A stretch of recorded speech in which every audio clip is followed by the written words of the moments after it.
spending as little as possible on every front until you have feedback from the market. So that's kind of a thing that you'll maybe see coming up. But I know some of you said, I'm going to say the word inventor as part of the description of the show. And I'm not saying don't use that term, but to me, it's like nails on a chalkboard. To me. And it's only my personal bias because I think about invention is for a business like ours as like water in your day. You may need water to survive and you'll die within, what did they say, 3 days without water or something like that. But it's, how much of your day is spent thinking about how you acquire water and do you have enough water? Just curious. This much? Or near zero, or is it zero? Probably zero unless you're out running for a long hike or something. And so I think about water and inventions and new concept development, much like water. It's important, but it's not the majority of your day. It's not the majority of bringing products to market. Especially for companies like us, we need new ideas and we need patents on those new ideas to a large part. But the heavy lifting is in every other discipline. But most people are just getting a product in the market and sell it. I mean, there's good ideas are good, but if they're not selling, it's not necessarily a commercial good idea. So I think about invention is very different from design, and manufacturing or production design is very different from just design in a room. So I'll talk a little bit about that. I tend to think about it as design from inception. We look at products, and I see large companies often quote that they spend $1 million or sometimes a couple million to bring a product to market, and we try to bring the product to market for less than $20,000, from soup to nuts, including the website, including packaging, including artwork, including prototyping and tooling. Depends on the product. Sometimes the tool alone can be much more expensive. On our shovel, the tool is a $60,000 tool, so obviously that goes through that. But we brought a product to market initially that was not very good, and spent a lot of time and effort replacing it the next year with better made products for free. But we brought it to market for quite a bit less than it. And so, but the important part that I think about is at inception, what can we bring into the design process from inception? When I look at products, we look at the design, how it works, which is all good, but now we also want to look at how it's going to be shipped, how it's going to be palletized, how it's going to be, the instructions are going to be, how it will be assembled, how do we reduce every part on there so we can eliminate every extra component, which is a cost, so we can bring it to market at a cost that actually can be sold. And if we can't project bringing it to a cost to market at a cost that can be sold, it's not a product that we'll pursue. It may be the greatest product in the world, but it's not going to be, the market's not ready for that product. Or maybe we just haven't figured out a way to make it in a commercially viable way. So that makes the design process. Yes? Just a quick question. Are you talking about price break points for your products in that way? Well, I'll use an example, yeah. I'll use an example. I mean, this was one of those products that actually got into Walmart. I still don't know why. They took it before it was actually in the market. It doesn't quite stand up. Well, it doesn't stand. Really good to stand. That's right. I'm going to do it. You put the record a little way. Just a little way. So this is it's a leaf loader. It's like a giant funnel. It's an adaptable size funnel. It fits in a garbage can, a bag, and it makes actually raking picking up leaves and twigs and branches quite a bit faster because most of the time is actually spent raking and re-raking the leaves and then picking up making piles and picking up the leaves from the pile and putting them into a garbage can bag. There's very specialized products for each type of bag. It's a paper bag or a plastic bag or a garbage can. But not one that sort of serves all those functions. And I'll talk a little bit about multi-function. But when we started working on that, one thing I always do with products, and you can do it, sometimes some products you can't. I always think you have to make it, it's a metaphor, look, a 5-minute prototype. And literally, in some cases, it's 5 minutes. This one was 5 minutes. I took apart my kid's little beach cabana thing, there was a pop-up, and cut it up, and it was 5 minutes. And that's not unusual when make it 5 minutes. It doesn't mean it has to be perfectly working in 5 minutes, but I see 90% of patents filed. In my mind, when I turn around in my head and say, let me see how this thing works. They do not work, and they won't work, and they'll never work. 90% of patents are at least $5,000 to $10,000 a piece if you're going to the attorney, sometimes more. And I think 90% of them, that may be high, but I think are flushed down the toilet because they have no ability to even work. I don't think they made even a 5-minute prototype to say, I mean, you can get a hint this might work. You don't have to make it work, but I have to at least prove that I have a path to make it work. And so, proving your path is critical. A path you can manufacture the cost, you don't have to have a path to get there next year, or you have to say, this price for this product we thought had to be under $30. Initially, it actually sold for $24.95 in Walmart. And we looked at, from inception, how's it going to palletize? And we got within 2 inches of the pallet configuration when it was a 5-minute prototype. So that was one of the hard constraints. It had to cost. If you're going to get it for $30, yes. I'm sorry to go backwards for a minute here, but who provided the water in this instance? The water being, oh, the idea? Yeah. Most of our, almost all our concepts are things that I conceived. You need to go out and search for an idea. No, not yet. We have a lot of people come to us with ideas, but amazingly, a lot of people come to us with products that we already make and say, I've got a better product than what you have. You could disagree whether they're better or worse, but I'm not so sure the best person to go to is the company that you want to review. Just because it's very hard for companies to cannibalize their own business, but you may also spend the most time figuring out, this category. And as I said, 90% of the products that are designed nicely are fatally flawed, let alone not good. So that just gives you a sense of what I think the mix of products we see that submit to us. And some companies get submitted hundreds of ideas and thousands of ideas a year. How did you find your manufacturer to do that? Okay, come to that a little bit later when we get to the manufacturer. Sure. So, how is it going to palletize? How will it be assembled? How will the instructions? How will it be sitting on a shelf? What's the maximum size of the shelf space it can fit? How many units can it fit in a box? How big will the box be? How much will it cost to ship UPS, not just on a pallet? Those are all things from inception. We came within 50 cents of our cost projection at inception. 5-minute prototype will spend time on all those issues. It makes the design process highly constrained, which makes your getting to market or getting a finished production design much, much harder because you've got maybe 10 constraints to compete against rather than one. But if you're a small business, you don't have the time or ability to bring a product to the design, make it perfectly work, and then go back and say, let me see how I'm going to manufacture it. And I mean, redesign it now to manufacture it. That's a lot of time, and I think it's almost impossible to get to market as a small business if you take the same type of path that a large company does, and they'll do it much more sequential. So, like our engineer, he'll often say, oh, I know it's complicated, but the consumer will figure it out. And you might imagine how I would personally that answer. If you look on Amazon, one review alone can kill you. We had on one of our products, the packing guy at the factory screwed up. He didn't weigh the products, he didn't weigh the boxes, and so every product is weighed on a shovel actually. And there's also, we probably had hundreds of products that went out there with imperfect in terms of what was in the box, and it was just clearly wasn't weighed because the guy just didn't like his $15 an hour job, and we eventually found that it cost us dozens of bad reviews. One person had no control over it, and then he was considered by it. And we lost the whole average point from a 5-star to a 4-star because of one guy at a factory.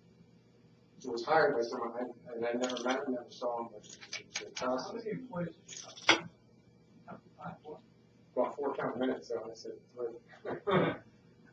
and our engineer is not full time. He will be if we doesn't pick up.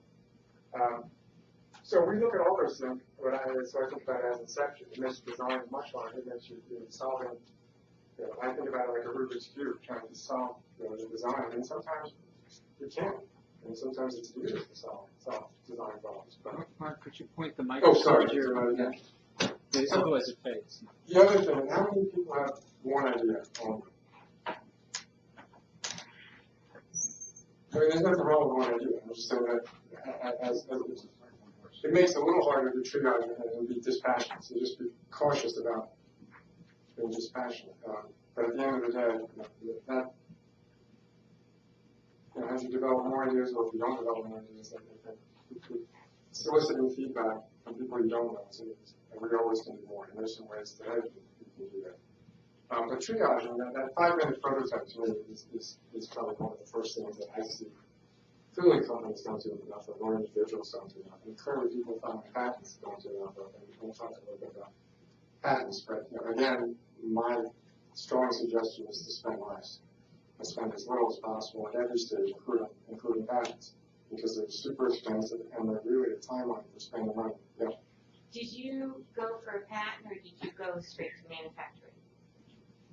Both. So you went to both at the same time. Are you have patent pending? I don't have a patent there, actually. So was it on the market before you got a patent? Sure. Everybody would have to spend on the market before they got a patent.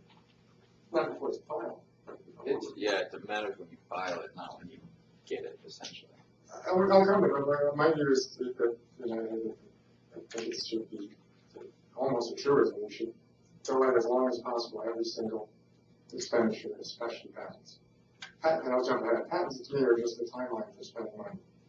You have to make decisions. So it has embedded options. But you have to make decisions on do I file in Europe, do I file here, do I file PCT? Do I spend money and time trying to overcome the inevitable objections of the patent office? The patent office is kind of overwhelmed. We have more work than people. I think the numbers are like tenfold the amount of work they have versus their patents versus 20 years ago. I don't know what the numbers are really. It's a huge increase. And they reject almost everything that happens. Or at least much more. And they have a new doctrine about obviousness. Or so if they find one component in 5 different products, they'll say this is obvious. It's quite knows. And to everybody but the patent office, that is a ridiculous answer. It's like someone who every book is in the dictionary. To some degree, that's their answer. But to overcome those objections, and that's what you can't get a patent. And sometimes the patent is so narrow, it's not valuable. And I'd say another 9 out of 10 patents that I see are so narrow that they're worthless. And they just say, combine subset of the product components that make you get a patent, but getting a patent doesn't give you protection, nor does it give you a right to make the product, by the way. But that's a whole other topic. You could be relying on someone else's patent to make your product that you need component A. And just because you added component B, you can get a patent, but you still need A to make it. So likewise, if your product design said, well, you have to have a handle exactly 6 inches, and the diameter has to be exactly 6.5 feet. You tell me, is that a patent that has any value, or is that a valuable patent? So getting a patent by itself is, for the most part, not necessarily the arbiter. And also, you have to look at how I defend my patent. Will I defend my patent, or is it just a deterrent? So, so for most of us, for us, I think the real answer is deterrent. It keeps more of the honest people honest, and not necessarily one you're going to enforce. Or you may not be in a position to actually enforce it because it's pretty expensive. The cost of filing a patent is tiny compared to one that's defending. So, Have you ever tried to prosecute one of your patents? as infringement? Yeah, someone infringing on your patent, you should sue them? No. And infringement. Or give an actual notice to anyone because they were infringing? No, there was one that was infringing, but they wanted to make the product, so I just kind of threw it out there in capital, this in China. And we didn't have a patent there, so until they made it in the US, or in Europe, or sold it to the US and Europe, we would choose not to file any patents in China or Russia. Why? You can't enforce it. And I think in China, it's getting too far into the weeds, but even the damage awards are ridiculously small, so you could prevail and get nothing. And one of the big tech companies got a couple $100,000 or a couple $1 million infringement award in China on a product that had hundreds of millions of exposure, and the legal fees were more than the worth. I mentioned Quirky.com earlier, and your specific invention. They had several different inversions of it, and they were doing this and this and that, and so that's why I was asking about your, how do you protect your idea when, similar companies say, okay, well, I just put a stake in the ground, hold it in place, and now it's a different invention. Have you found, because, you came up with this great idea, and now somebody's I now don't know if put, that's great, if it sells. all right, well, Couple if it's million selling, dollars. you have a selling idea, but now they put stakes in the ground and now it's somebody else's idea. Have you found it to hinder your product because now they put stakes in the ground to? That wouldn't be, the patent, but that's the, so there's been no products that infringe on our patents, and our patents are actually quite broad on this. So, you know, they made an adjustable funnel. Well, I've that seen works like this. 4 different versions of your idea. You meant that video, I haven't seen them, I've seen them all. Well, like I said, it's just through quirky.com, which, you know, Well, isn't. I always like to hear them. No, but I'm just questioning because I'm wondering if that has impacted your idea because, let's see here. It's- Well, they don't impact our idea at all until they're in the market. I mean, it's not just posting, just, and then we can talk more about down the two, bottom down just the patent side. But if someone's, you know, you can put ideas anywhere. It doesn't mean you own it. No, I agree with that, but I saw your invention and there was another one selling which was more of a half circle with stakes and different versions. So I was just curious if it was infringing on your idea Actually, our because, patents have stakes required, but we don't sell it. did you see those stuff coming up? I may not have seen ones with stakes. I looked at probably most of the things I looked at, but maybe afterwards we can chat to the specific person. But I do see quite a bit on Quirky. I have my own thoughts on Quirky, that's a whole other topic. I'm not sure. Crowd design, sometimes says it asks them to characterize what you thought of the products on Quirky. Let me just actually just real quick. What's your view, you've seen the Quirky products that made commercial into the commercial market? And do you think they're just a real quick three categories? Do you think they're just okay, really great, or not very good? Where would you come? Who comes out with just okay? So I think just okay, including incremental patents, I think of that. Anybody in that category? Really great? And how about, what's the rest of you? You never seen them, or is it really bad category? I bet it's really bad. Oh, so mostly I haven't seen the products. Okay. Well, then let's not spend too much time on that. So in triaging, you know, we always want to look, you know, what's the path to market? Not just path to market, what's the path essentially to exit? Because you can make a product, and in some cases, you know, until you get over certain thresholds, it's actually hard to exit, which is, you know, coming back to the licensing. You know, you get early decisions to make. Do I pursue licensing or do you pursue manufacturing? You know, we're bringing a product to market, especially one that, you know, in case of our shovel has 5 different types of manufacturing, and unbelievably difficult challenges on tool and intolerances, because you're marrying plastic with steel, with rubber, and so we have all really tight tolerances and kind of huge loads, and we went through 5 generations and backwards compatible. There's probably 1,000 details to get that, you know, to continue to manage the product. So, and that's just on the manufacturing side. So you really, you know, getting to market involves a lot of elements. So you really, before you start manufacturing, you know, sometimes you see products that, and you always hear about these stories, like someone just put it out there, and it got sucked up, and they sold 20 million. Which is not the majority of products. And clearly looking at patents, I can tell you it's not the majority of products that are patented. But the path to market, to sell, the path to expand your sales, and those are the parts that are really challenging. And apart from the fact just delivering a product that works well, and it's well made, and doesn't have massive, you know, or catastrophic flaws that you have to recall. Those are things that can not just kill your business, they can kill you financially.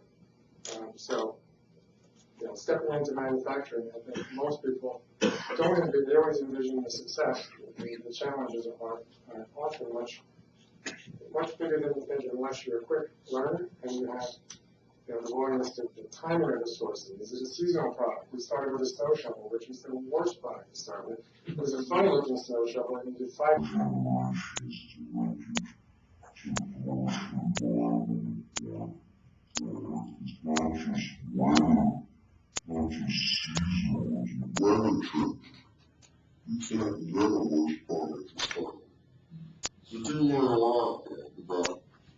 always awarded merit, but it's not the one that is recommended starting. So non-seasonal is just a lot of time where you have choices.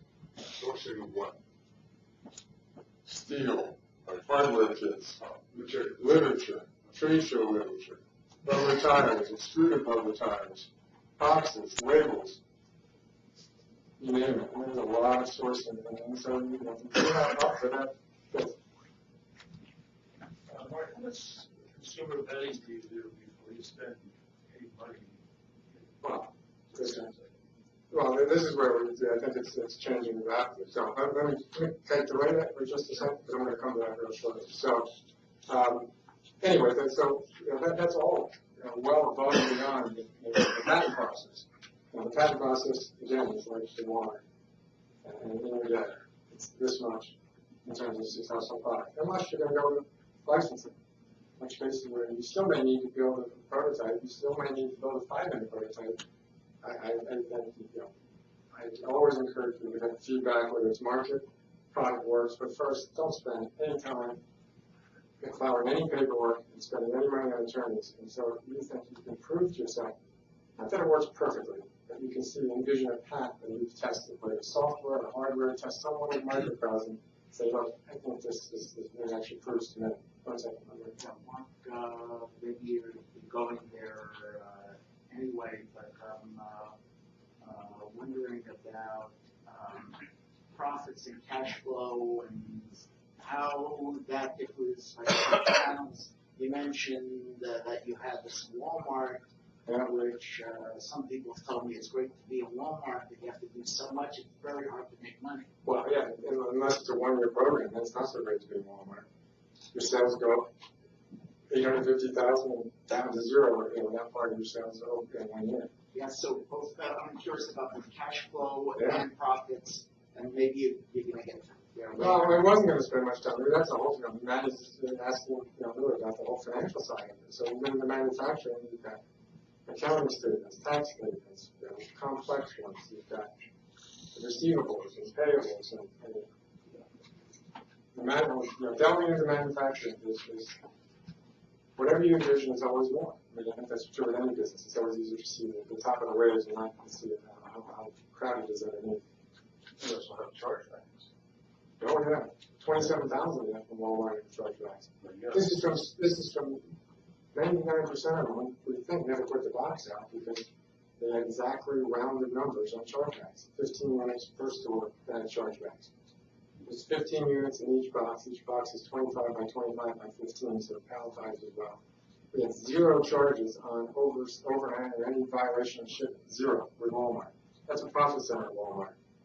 It is a profit center. If somebody sits there and says, every pallet that comes in, how much can I charge you? That's the question he's paid to ask. How much can I charge you? We had 0. But we had, well, I don't know, you do the math, 15 times 16 is 27,000. 300, 900 stores that said I didn't sell one.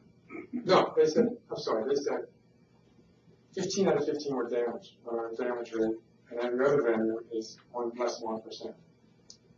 100% of 900 stores were damaged. I'm sorry, damaged. Yes. So how did you test your products, your shovel and your leaf? How do we test in the market? How did you test it before it got to the market? How did you prove that it was going to get to the market? I told you, 5 minutes. Well, you built it in 5 minutes, but how did you? And the shovel, I took a large bicycle wheel. It's called from the Monster, not Monster bike. It's truly a 36-inch bicycle wheel. And took conduit tube bending and bent one up, and an electrician helped me use his tube bending. I haven't used the tube bending much. But how do you prove to the public that this would work? We did a small test. As I said, as I mentioned earlier, we did a small test, and we sold, I don't know, 100 locally.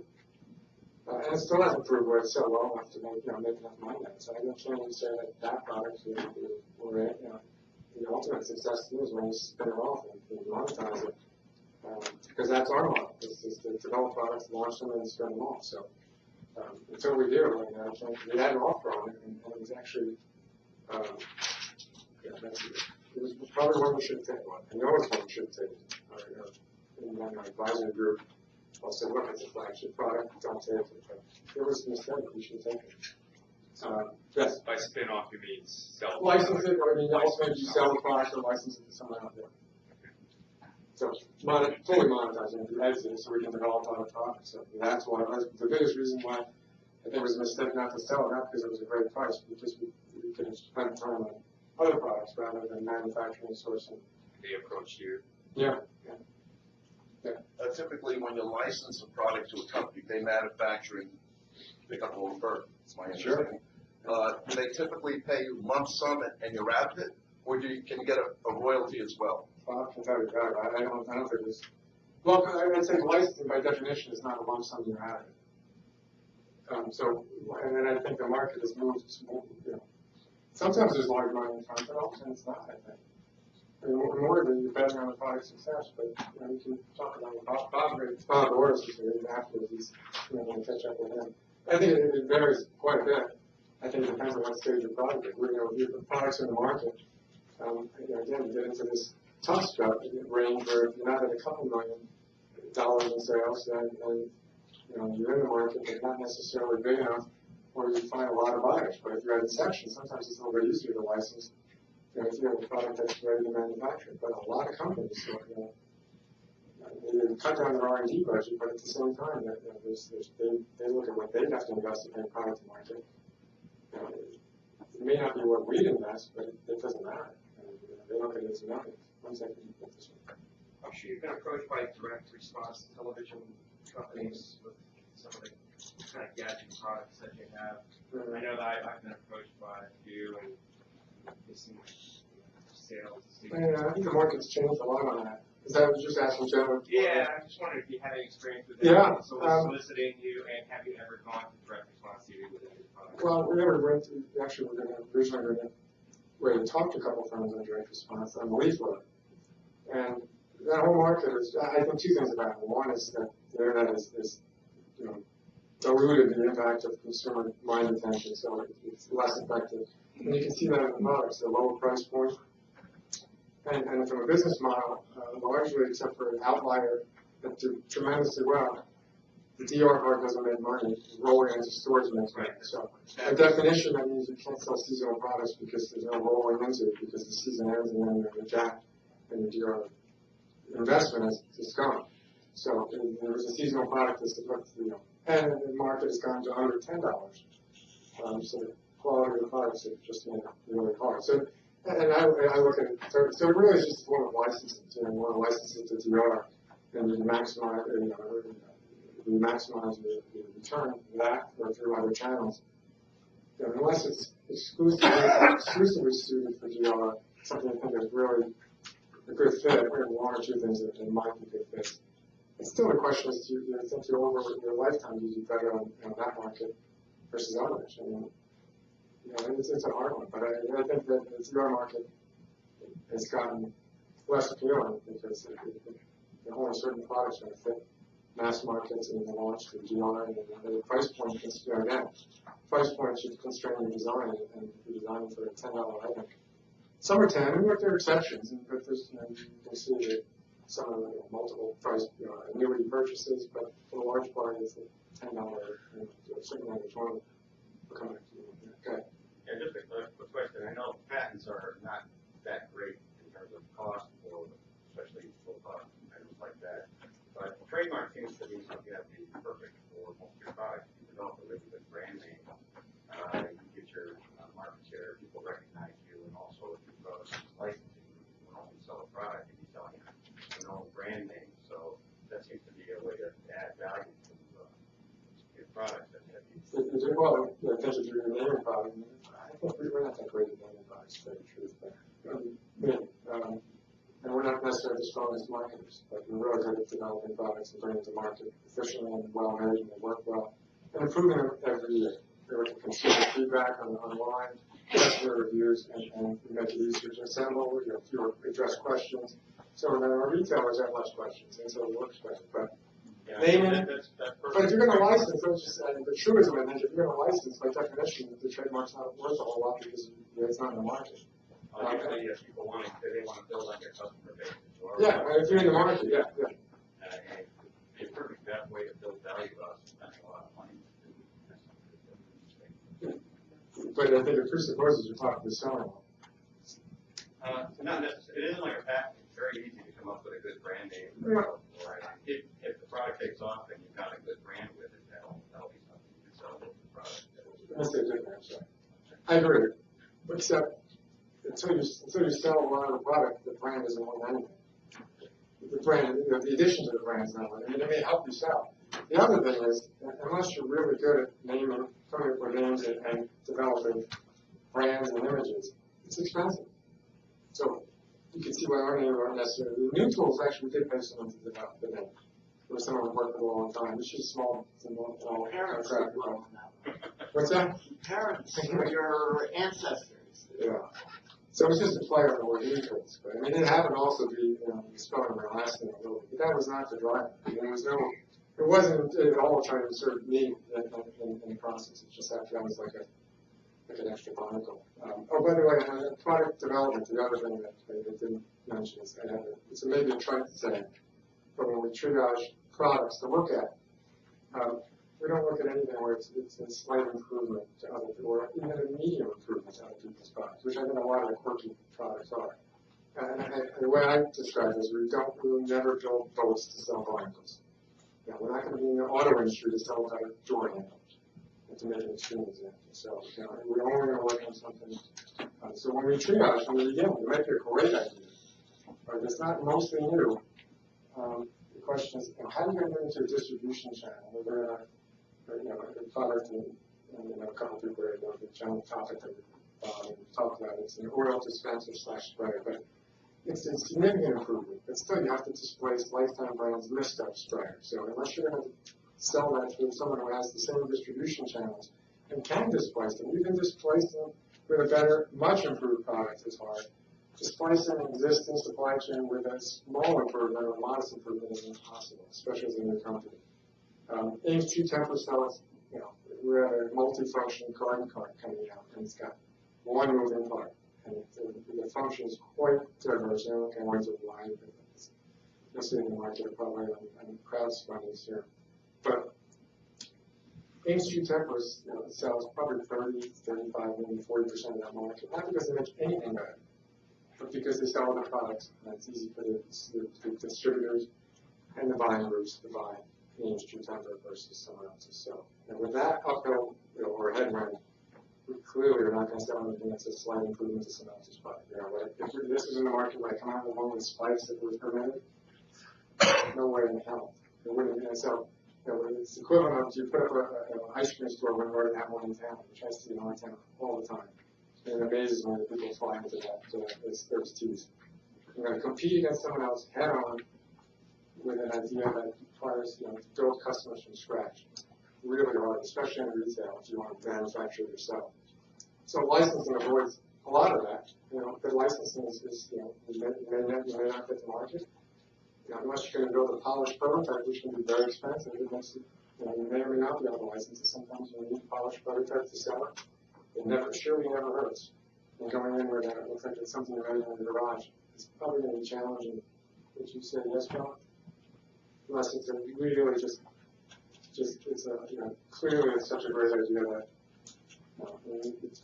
most people don't have the same vision. You characterize yourself as an inventor. To picture a finished product the same way you might. So just keep that in mind.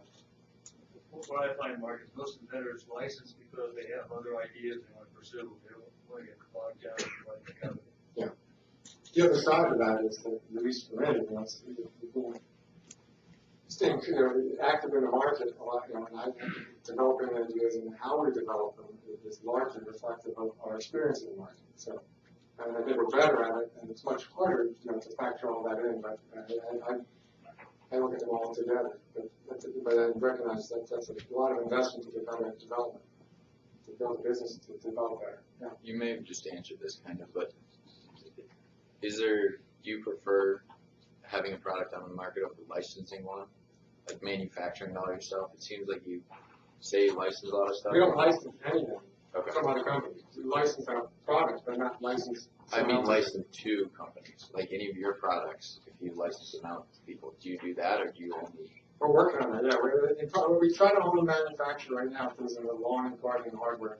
Okay. And so in kitchen products, the portfolio that one is this in the sprayer dispenser. We may work with one of the technical students to develop that. You say we, so We is our company. we, your company, and besides this, what else have you done besides the shovel? Okay, we'll come to that. Here's one that didn't. We tested, our models to test things really, but, geez. Oh my goodness. Sorry about that. I was doing this way, they were looking at the camera. They're very thin, sorry about that. All right, I better not do that. Gee. I heard you drink. I thought it was gonna float. So, okay, this is one we launched. I mean, we just launched, but we didn't lose money on this. I'd say it's one we we're not going to think about it. Well, I think that you're saying we, how did you start with me? We can talk about some of this now. Let me just slow down a moment. How would we do that? I can follow up.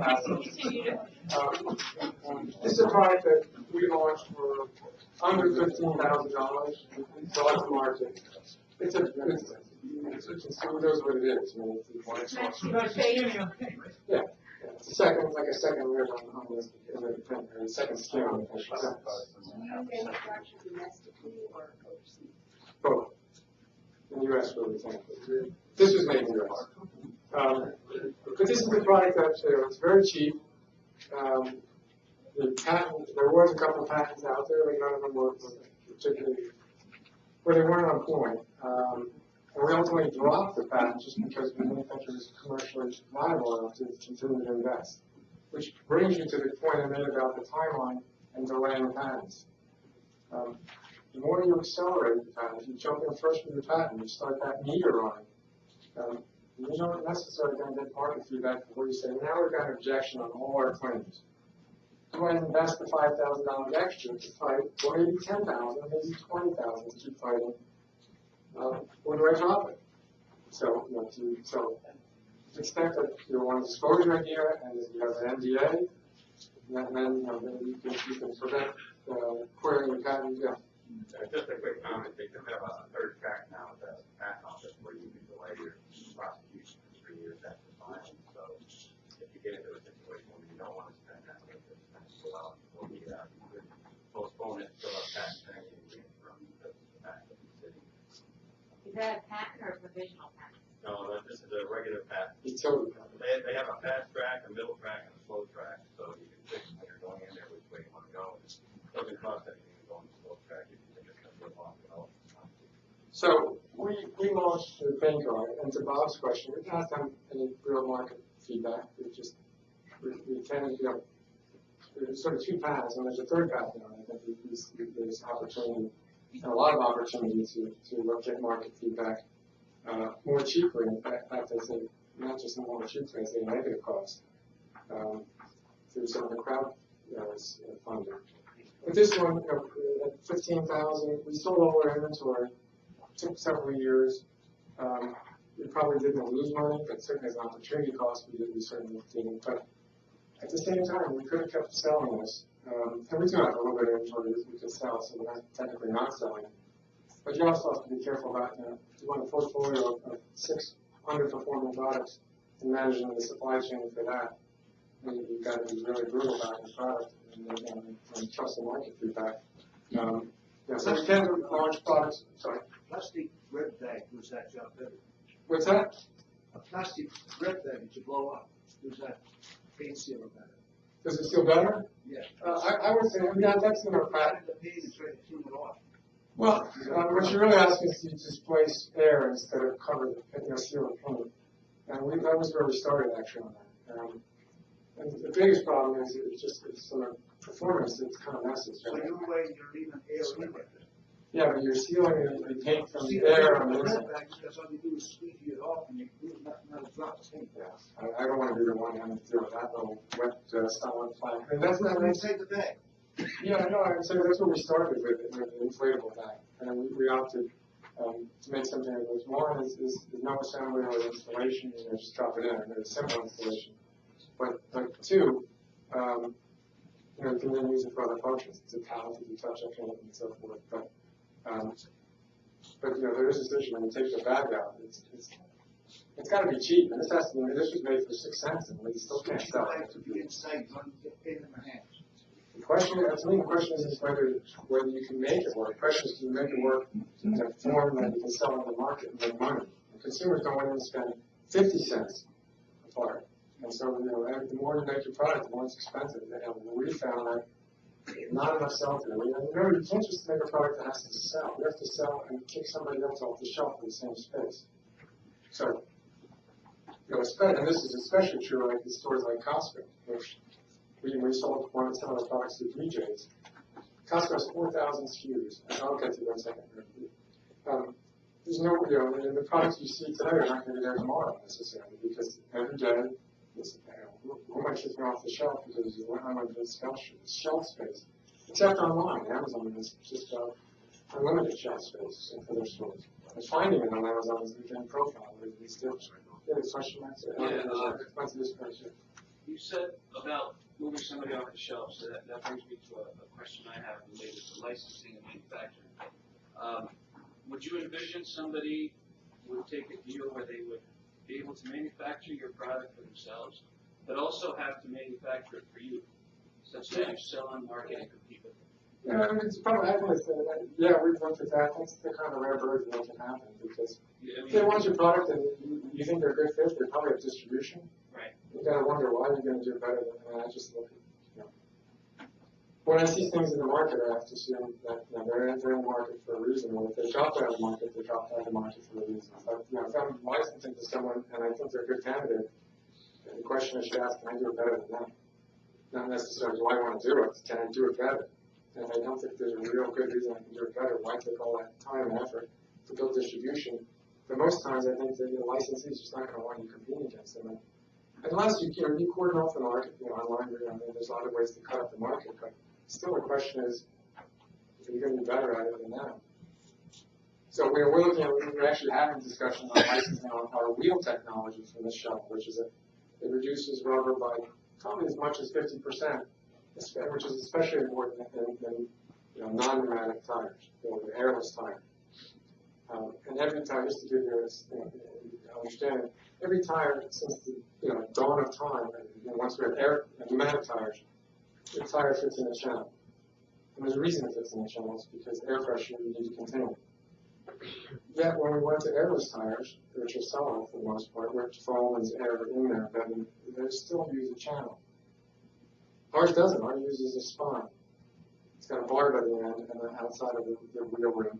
The tire snaps on. The reason it snaps on is because it's not filling a channel. Most rubber doesn't compress, like water doesn't compress, so it doesn't add anything to the air compresses. Hard, physical, solid materials usually do not compress, or very, very low. So all that material sitting in the channel is completely wasted, and the barb itself is part of the injection molded part, so it takes up even more rubber. So you have more of a rubber skin than you have a rubber tire. And it's extruded, and it doesn't actually, it's not even made into a tire, so it packs more tightly. So it's just a rubber extruded strip. So those are the things we developed so we could sell in a package that was commercially viable. And you ask yourself about, why did we get into that market? Is that we could get a box half the size of a wheel, and it took tremendous leaps in the design of just wheel and tire technology that we're licensing, we're working on licensing now. You have a question. Did I answer your question for you? Okay. But just pursuing the patent question, I agree with the careful about the timeline because of cost, but you sort of constrained, aren't you, with respect to European patents? I mean, once it's out of the bag for them, it's out of the bag, and you got a year, and then it gets really expensive. Yeah, we'll kind of carve up the patent. It's going to come to the patent section, but it's never really clear me just to wait that long. Well, this is the issue. Like we've talked, Doug and I have talked about this. We were developing an idea and put it out on Quirky or Kickstarter or Crowdsource. That's a publication, which in the U.S. you have some protection, only if it's very similar. It's not as broad as a patent protection when you file a provisional and you have a broad provisional, $130 for small entity. So take a picture of it and file it. You can always tear it up. We filed a series of provisions. Geez, we're never sure really where we're comfortable with our having made a market disclosure, public disclosure. The world has options. You can't necessarily know the future, but you can say, I can probability weight it and make a best guess. We filed, in some cases, 5 provisional patents on the same product because we said, well, we're pretty comfortable. We had this meeting, they filed a non-disclosure, they decided non-disclosure, but I'm not 100% sure. But 1 year from public disclosure, you have to make the decision. When you file your provisional, you can have PCT and an election and file work. Hence my point about wait as long as you're possible, because most people are probably never going to think about enforcing European patents. So you could always say, look, the U.S. is a good market. If you do well, you do well. Just don't worry about the European. But if you do a public disclosure, you guys in the patent office, if I put it on Berkeley, put it on crowdsource, and file a provisional, I can't file in Europe. You were just talking about provisional patents. My understanding about the provisional patent is that once you do a provisional patent, it lasts a year. You can't do another provisional patent on that same thing. And you were saying that you can do I can. I don't have to tell my counsel. I can do whatever I want. It's not open. No, you can file again. It's again whether or not you made any disclosures in a year. If you file something now and you work on it yourself, and you haven't really publicized it at all, then you could file again the next year. on the same, No, I filed. on the same She's idea. saying, I file actually in less than a year. But I don't turn those over to the patent counsel. I put them in the drawer and everything. Technically, probably a violation, but they're not open. Anybody can file for it. I can But file then, on 20. the provisional patent, can you continue doing, after you do one provisional patent, so you do it for a year? I thought if you did a provisional patent for one idea, that you could not file another provisional for the same idea unless it was completely Depends different. on if you made a disclosure. That's the key thing. You always, Some this is the issue about options. I mean, you never know when you have a perfect. You could have everybody in the room here sign non-disclosures. You go home and tell someone. It's a public disclosure. You never know so you have to make probability bets. What's the cost? What's the risk of doing wrong? And that's why with one product, you tend to overinvest in patents, which is one of the traps of the same product. It's a risk you can't afford to lose. So, but that's like playing a game of cards. You can't afford to lose this hand. You can play 20 hands and you're more likely to win if you do your job well. It's just something you should be aware of. You tend to overinvest in one product to protect. Because you can't take a probability and say, I'm 90% sure we lose a patent. Okay. Maybe that person doesn't talk about it and file a patent and never comes up until 10 years down the road. It's much harder to overturn a patent than it is to prevent it from being issued. Once it's granted, it's a lot of money and expense for someone to overturn a patent. So, anyways, but now I'm going to come back to Bob's question now. We usually don't do focus groups because we tend to find, at least for us, we can bring products to market at a cost that, you get them tested in the market at Amazon, but Amazon's getting a lot harder to get profile on Amazon. For comparable cost of focus group. But there's these crowdsourcing websites like Kickstarter. I look at them as like the ultimate focus group. You're not asking in front of, if I ask here, how many people like this product? You could raise your hand. I'm not asking you to raise your hand. You might raise your hand, you might not. But you look around before you raise your hand. Or even if you didn't look around, you know people were looking at you. If you're crowdfunding, you're not just asking if you like it or not. You're asking whether you buy it or not. And you're asking them to buy it. And you can solicit them for feedback. And if they like it, they're going to pay you for the crowd to do that focus group. It's a focus group that pays you to develop your product, and you can continue to refine it. So we could have put this on crowdfunding if it existed, 6 years ago or 4 years ago, whatever it was. And it didn't have to be a finished product. The largest one that raised money on Kickstarter was this cooler input. If you've seen the Kickstarter projects, you've seen it. It's a built-in blender, built-in speaker, Bluetooth lights, can opener, charger, battery, weighs 60 pounds. I have a question of whether they'll be able to bring it to market without flaws, but that's a separate question. But they got tremendous feedback. They got $13 million for playing it. They yet screw up, which I think is highly likely given their description of how they're going to come to market. But they probably mocked up that cooler. It looks really well. They did a great mock-up. And they raised a huge amount of capital. Working with, we try to partner with companies to do different things. We partner with some companies to do some launches of products, including on Kickstarter, where we can generate more profile and potentially funding. But it's a fabulous way to get feedback. Even if you don't fund it, you can always pull the project towards the end and say, okay, I got feedback, I got funded, but I'm not prepared to manufacture. You can always pull it before closing. And I think that's the written rules, that's my understanding.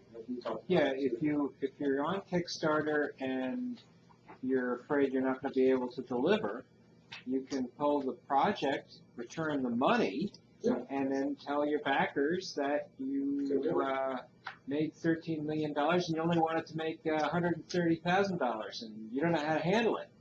And they'll treat you as a righteous person. Next time you launch, maybe they'll even be available, so you can go back to them and say, oh, it's available now. Now you can buy it. And you may wind up licensing your products from the Kickstarter exposure. So you may say, look, I don't want to manufacture. There's been products that are out there that were licensed before they went to manufacture. They stepped into their shoes and said, we'll take over the product. And then, as Doug said, they may have to return the money. But for the consumer side, we're not really taking much risk except for performance risk. I think the crowdsourced funding is extremely popular now. I think it will decline, not because it's not interesting, just because I think there's going to continue to be more publicized failure delivers in companies that can't manufacture, because it is challenging and it is daunting, and not everybody's develop an idea and put it on Kickstarter necessarily going to be well suited to developing manufacturing expertise and bring it to market in the time that they said and without flaws. And a recall on something like that is fatal. You're shipping direct. There's no distributor to go through. All of it's coming out at one time. And if you deliver a functioning product, if you fail to deliver a functioning product, like this cooler is going to have 44,000 coolers out there. If there's a recall and a problem with it in a month, what happens? The batteries leak, what happens? Kickstarter is not a store. So what happens is if it is for me. Well, for Kickstarter, if you ask them if they're a store, they say we're not a store. And if the policy is you don't want to take returns back, you don't have to. All sales are final. But people continue in the the interest in that market is people get bad experiences with their clients. So the amount of people contributing money to buy products, and I think a large part they're buying products. And it started out as we're helping, write a novel, make a movie, but it's moved into, launching products. And if you see the ones that do well, they're sold at a discount to what would be the projected MSRP, so the projected retail price. So it might sell for $300, we're offering on Kickstarter for $188. And as a manufacturer, that's fabulous. I'd have to sell to a distributor at about 25 cents on the dollar to the retail price. If I could sell anything at 60% of retail, that's a win. Yeah, we got shipping if you build into it or not, or whatever the expenses, there's Kickstarter expenses, you factor it all in. But overall, you get great feedback and pre-funds the development. You can still adjust your design. You can start running like crazy. If you're pretty good at mastering the skills or conversing and bringing products to market, and if there's your lead time, you launch the product today. In the first week, you should have some feedback. And they said, geez, now we're probably going to be manufacturing in 45 days. For us, we might say 45 days is enough. If you've never done any manufacturing, you might say, let's leave it on Kickstarter for 90 days to give me more time to do the next phase, which is the manufacturing. And build in a buffer by making the funding window longer. For us, we're launching a pet leash product, or pet, if you want dog leashes. If you don't take a walk or anything other than chance a little bit, but mostly dogs. But it's a multi-function leash. We actually have no moving parts, no mechanical moving parts. So it replaces like 5 other leashes. And I have a strong view when you see products that are multi-function. And multi-function can't be made multi-function by adding extra parts and components. You don't want to bolt on this and bolt on that. And more importantly, if you have 3 functions, it does. You have to do each of the functions as well or better than the individual dedicated product that you're trying to replace. Because no one wants 3 underperforming functions. And that's just, at least to me, if you want a product successful, multifunction is having said that, multifunction tools sell really well and really feeling on Kickstarter, just as an observation. watches, anything for iPhones, multifunction tools, and, most of the design category of products that we would sell to. So we will be launching probably 3 or 4 products on Kickstarter within the next couple of weeks, or the next couple of months, even one of the next couple of weeks. There was another question that I missed that answered. So on the patents, I think the overall thing I'd say is patents can become a bit of a trap. And I think it's really easy to overinvest. We way overinvested in patents early on. Way overinvested.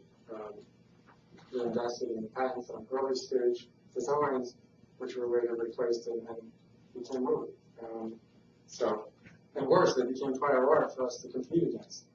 So your patents, if it's a product you think can have more development or evolution over time, can be a bit of a trap. Okay. So if you've never given actual notice to anyone who's infringed, and you've never sued anyone who's infringed, were the patents a waste? I think the biggest value they have is the turn value. You think if you didn't have the patents, people would have infringed? No, not necessarily. I think this one is, yeah. But the other, I think big, larger companies aren't going to infringe until they're in a big enough market. If we continue with Walmart, then we would have a different question. But that one, we have very strong patents. We got 100% of our claims granted on our tennis safety net, which captures all the balls, about 90% of balls, and drains them at the bottom of the net. And it's also a product we brought to market very quickly and very inexpensively. And it's probably it's doing emails too. Distributors think it's going to do well, but so that's our model to test and experiment with products in the market and get the feedback there. Crowdsourcing now gives you tremendous feedback, but it was the only product, every single patent that we've ever filed. We got 100% of the claims granted on the first round, which in today's market, especially when there is some prior art that shouldn't have been an issue, but it's amazing the patent office basically says, might be everything. There's something like that. I wouldn't want to do that commercial. Little boy, we didn't like anything anymore, like cereal. So they reject everything. At least I have not seen a patent of any of ours, or even our patent council was just shocked that they're in the category. Anyway, it goes on a product that really didn't matter that much, except the good thing of it is it cut off our investment in patents, except for the fees we have to pay, which could have been even worse. Here's the point: if we had not been in the market already, or we are in the market, let's say we got each claim rejected. So what would you do now? Products selling mediocre, not huge sales, probably 5,000 to file an objection. Like they're all trying to overcome an objection, with probably the probability of having to file again, or maybe 2 more rounds after that. So maybe $10,000 at least. That's when I do a lot of the work on the analysis. But if we turn it over to counsel, it would be probably $20,000. Would you invest in prosecuting the patent or abandon it? So, for these, we abandon. I won't throw it all away. Anyway, sorry about that stuff. Maybe one point. Yeah. So, I'm sorry. I think my understanding is that you want a patent if you are venture finance, and if the venture fail, then they have something tangible to as a public value. But your case is pretty. But it's not selling; it's doing salvage value to the patent. No, because for the bank, because they own something. No, we file patents. I'm saying, but you're an individual, But your case is pretty, I would say, very special because you yourself also an inventor and also an entrepreneur, and everything you do is self-financing, right? So that's a case. It's not very. I would not say it's very common. But how we look at it is it should be any different. We try to spend as little on patents as possible, and that should be what everybody does. Large company, small company, delay every minute you can. We will file a provisional patent on this patent leash the day we send it to Kickstarter. Not a day before and not a day after. None of that will be on the same day. They'll be postmarked on the same day we had sent to the electronic submission. So we extend our deadline so we can say 5,000 to object. It's not selling well enough. Abandon the patent. If you're not going to the manufacturing of your product.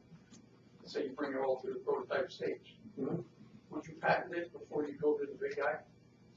Yeah. I mean, that makes- Well, I file provisional. I mean, that's the question. I don't always be able to prepare to file provisional, no matter what. And so I might file provisional, even as a prophylactic before that, in case you don't. But there's court cases that said my contract engineer, unless he signed an NDA, is a public disclosure. You guys know it. I mean, these are ridiculous. My contract engineer, who works for me, is a public disclosure. I've hired him to work, and it's public. That's ridiculous. So, but you still have to make probability bets. There's no right answer, but do I file a provisional? It's $130 to me. It's worth me the time I'm gonna write it. I'm actually gonna write it. I might as well write it now and then wait. Now, you will always have to really file a provisional before you go to anyone, because number one, you don't know if they're gonna steal it, number two, if they are gonna take it, Does then you wanna fill Does it a out provisional ever be tested? provisional. What's that? As a provisional patent that just is used anyway, to disclose it, right? No, provisional is actually not disclosed. It's not even open. It's not red. It may be open, but it's actually like a. Has it ever been tested? Sure. Provisional patents give you a priority date back to your provisional filing. So Has it ever been challenged? I'm sure. Well, you can write. Rely on it. Well, this is sort of gets into really detailed weeds, but what you write in the provisional can differ greatly from the utility patent, and therein lies risk in the patent. But that's It has no change. no. You can put it. You can put claims. I don't put claims in there anymore. We just put broadly. It works like this. It looks like this. It does like this. And it's a method like this, and nothing more. But you can put them in there. That's not going to help you. It doesn't matter to your claims. So I don't find any advantage to You're saying saying what's on. the day you sell one of your products, isn't that a disclosure? It's as good as. Oh, sure. No, I'm sorry. The day I sell? No, I'm saying when we launched on the crowdfunding, that's the day we'll file a provision. The same day. Not a week before, not a month before, not a year before, that day. To delay as long as possible that timeline of my bid. I have a question about the digital patents. If you're saying that if you file. Oh, he's the patent expert, not me. I have a lot of practical things. Okay, well, maybe, and I'll have to look at him, I can't see him right now, but hopefully he'll approach me afterwards. But a provisional patent is, if you file a provisional patent on this, and then you do all your research and this and that, and then somebody else, a year after you do, because your provisional patent has now lapsed, because it's a year after your provisional patent. That's a bet you gotta make. So you let it lapse, and you gotta worry about the window. That's the same thing with, we developed our new wheel, essentially. Do we file a new patent and risk that there was other developments in the interim, or do we run the risk that our own patent becomes public disclosure and held against us? Now, the provisional's not open, so it's not a public disclosure question. But I'm gonna turn around, because what's this gentleman is asking about? well, can I ask you a favor? Or can I ask you, I'm gonna ask you about it later. Yeah, it's easy to follow. Because I had to be. Sorry. Yeah, While we're on patents, another patent question. A lot of patent lawyers, when they file a provisional, say they would like to do it right, do it as though they were filing a regular patent application, putting in a lot of work with claims and everything. And that's like the diametric opposite. No, I It's don't like. the diametric opposite of what a lot of individuals who file provisionals do. Now they just like. I agree with that. I mean, There's a middle ground for that. I mean, there's a lot of people who will wanna do that, but I try and do. Well, what do you do?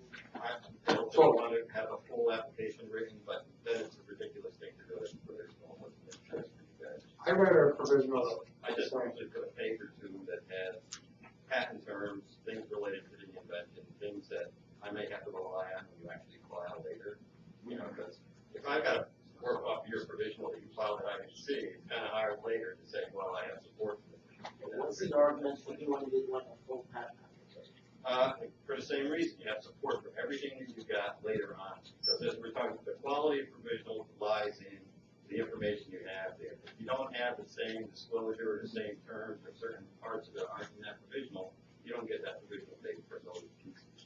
So if you got the exact same application you file today, that you file a year from now, everything's identical, no issue. The foreigners do it that way, but their foreign priority documents, they file exactly what they filed. And large companies do it that way. They file Large companies almost always file a provisional that says Yeah. robust as the final patent. Sure, no, Well, that makes sense. I usually write all our first run patents. I end up finding that two things. One is just writing the process is like teaching a course. And you're teaching someone a subject, you learn, you tease out issues and important things. And even on product design, even as you explain, I find sometimes by writing the patent. So I try to write more robust probably than we're talking about, because I'm writing it, not paying $10,000 for someone else to write my provision. But my provision is probably around 15 to 20 pages. But that's because I'm writing it, but that's why I put in a lot of work to avoid the question of, is it imperfect and can it hurt you later? So I originally, you can take a picture of your prototype and file a provision. The question is, without potentially hurting you later, if that's all you have time for, again, the world is like, has full of options. Take a picture of it, file your provisional, and you decide later whether you want to throw it out or not. Okay? When you get more feedback, or if you find someone's talking about disclosure, file your provisional the day you disclose it to them. You can later say, look, I think 90% chance that I haven't disclosed it. I'm going to file a new provisional for my real public disclosure and take a flyer that in the interim time, Bill hasn't told Jane and Jim hasn't told, Doug, and then have a public disclosure. Isn't it easier just to file the initial utility patent and then you have all the instructions? Sure, yeah, if you don't mind spending the money right from the beginning and then have to decide a European patent and then 3 years earlier, getting responses to objections and all that money before you even know your product has any interest by consumers. All I'm saying is everything I've said is spend less, prove it to yourself, and patents is the easiest way to spend more. So you can do that. It's perfect if you have an unlimited budget. I want to file as many patents, as many products, and develop as many products and launch them as I can. If I invest too much in patents, I cannot do all of that. I can just invest in less. And so if you do everything perfect, I do less. I guess is the best way to say it. The perfect being a little bit the enemy of the good. Maybe 5 minutes and we'll wrap it up? Yeah, that's everyone back there. I have one question that might help everybody in the room. Have your patent lawyers ever offered you to write your own description and they write the claims? Yeah, I always do that. Yeah. I actually, I think the claims are by far the most important part. They always tweak everything. They put the numbers in, which my mind would go dead if I had to put all the numbers in. For the drawings and everything. So I use hand sketches or engineering drawings that are not, acceptable to the patent office for the provisionals, and then, but yeah, and then I always re-edit what I like, but I leave the claims. I have a lot of input on the claims, but they It's a lot don't. of money because it's like half their time. They don't have to charge. And the claims are absolutely, that's what you're paying for, is the claiming strategy, which gets pretty complex and layered and nuanced. There's a great book called Patent It Yourself that you should read if you want to I read. have time for one more book. So wait, all right, okay. I have a little twist to this. I have a utility patent, and I want to improve my product with the technology. Do I file a original patent on the upgrade, or do I just go for the full patent? This is gets a very, yeah, you can't really answer that in a vacuum. Your improvements may be obviated by your first patent, so it may be obvious, in which case your own patent is prior art against you. So you may not get a new patent. So that's what we did on the wheel. We chose to file a continuation in part, which did not extend our patent lives, but it guaranteed it was part of the original patent. But that you get into very specific.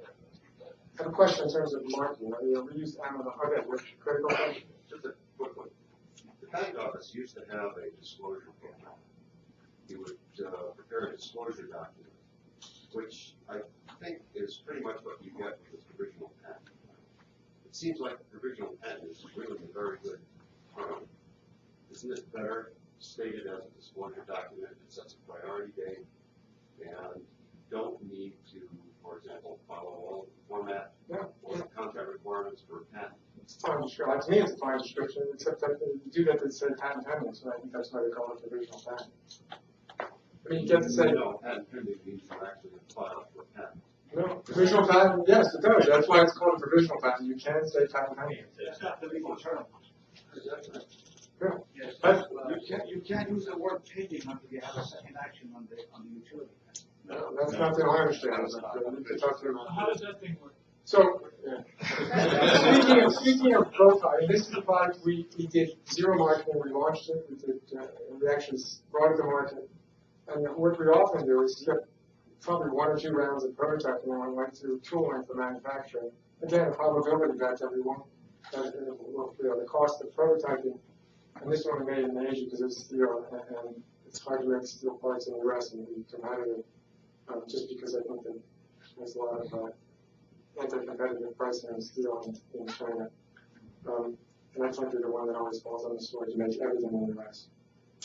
But we skipped probably 2 rounds of what any other company would do in prototyping, because we're very good at kind of envisioning and picturing the mind and turning around and anticipating the issues both for consumers and instructions and assembly and durability. And this one actually got the number and its sister product without any marketing, which is, so this is the Bob's question about feedback. We used to, it used to be a lot easier to get feedback on Amazon.